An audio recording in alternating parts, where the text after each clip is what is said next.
Hey everybody. All right. Another quick upload today. Little short spurts. Again, thank you everybody for subscribing, watching, listening. Um, to everybody, I guess. Always all the good people out there. This is what these videos are meant for. But obviously, it's not just the good people who are listening and watching. I know who's watching out there, but that's all right. Watch, enjoy, hate, your call, man. I got some stuff to say. Hopefully, it reaches some people whose ears this is meant for. Today, I'm going to talk about baiting. And the reason I'm going to talk about baiting is I was recently baited. Yes, this is a very good mobbing tactic. Not many people talk about it from what I've researched and checked out in the past, but here we go. So, what is baiting? Baiting is somebody trying to get a rise out of you, being passive aggressive, somewhat insulting. And if you let it go the first time, they keep coming back. All right. So, like, say you're the type of person like I am, and mostly you'll give people the benefit of the doubt, or like I used to be. I'll explain. All right. I keep talking about awareness being important. You have to know who your audience is, you have to trust that instinct. You can smell, I'm going to say it, man. You can smell an asshole. You can't. Assholes smell what they have a certain scent, all right?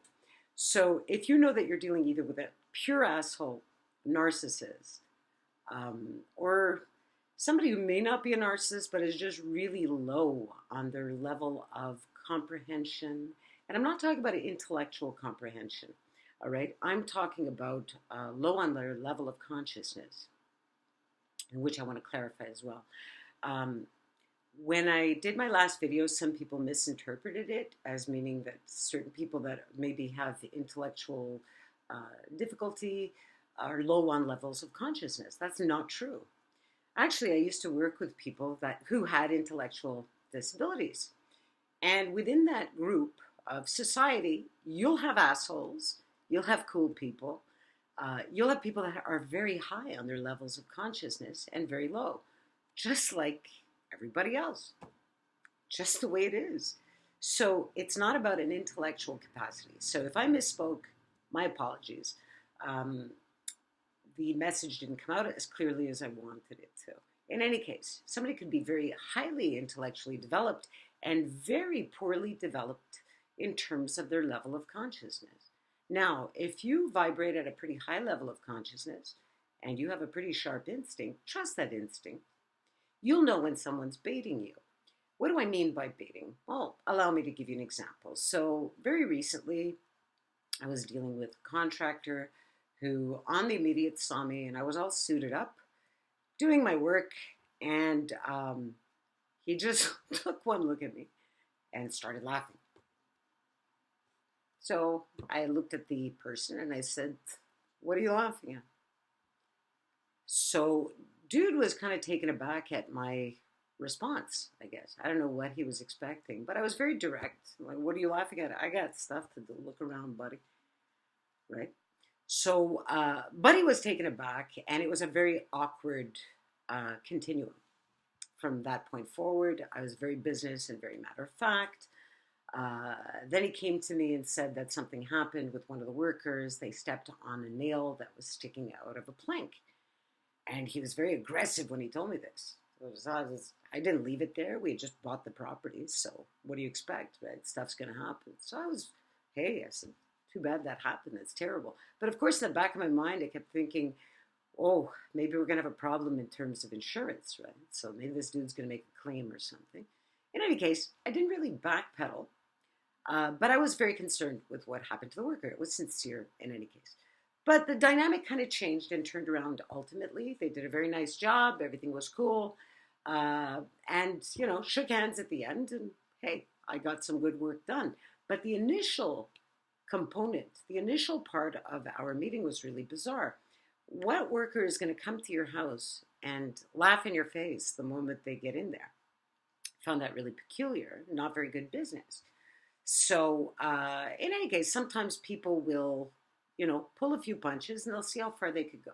And the quicker you stop them, in my humble opinion, the better it is. So you kind of set the tone. So, say you're in a situation, it could even be in the workplace, where somebody's trying to bait you, all right?